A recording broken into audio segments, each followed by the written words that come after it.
This channel does not promote any violent, harmful or illegal activities. All content provided by this channel is meant for an educational purpose only.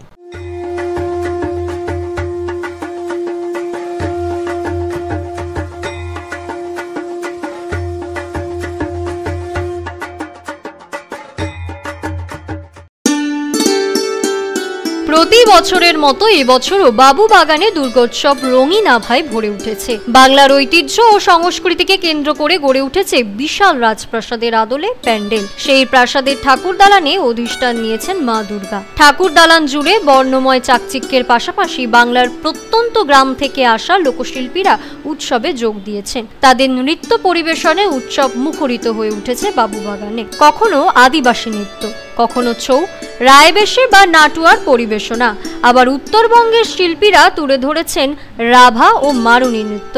এক কথায় ছোট থেকে বড় সকলেই ভেসে গিয়েছেন উৎসবের আনন্দে। ৬৪তম বর্ষ বাবুবাগান সবসময় বাংলার ঐতিহ্য নিয়ে চলাফেরা করে। প্রত্যেক বছরের মতো এবছরও বাবুবাগান বাংলার ঐতিহ্যকেই সামনে রেখেছে, যেখানে আমরা বলছি ঐতিহ্যের বঙ্গে লোকতরঙ্গ। এখানে তরঙ্গ মানে ঢেউ, লোকতরঙ্গ। এখানে হচ্ছে ফোক ডান্সের কথা বলা হয়েছে। একটা 18th সেঞ্চুরির একটা বড় রাজপ্রাসাদ। সেই রাজপ্রাসাদে রাজারা যেমন আছেন, ঠিক তেমনই তাদের পরিবারের সিনিয়র সদস্যরাও আছেন। তারা রাজকীয় কায়দায় তারা পুজোটা করছেন এবং ঠাকুর দালানে নানান রকম অনুষ্ঠান হচ্ছে। সেই অনুষ্ঠানগুলো মূলত গ্রাম বাংলা থেকে আর্টিস্টরা আসছেন, লোকশিল্পীরা আসছেন।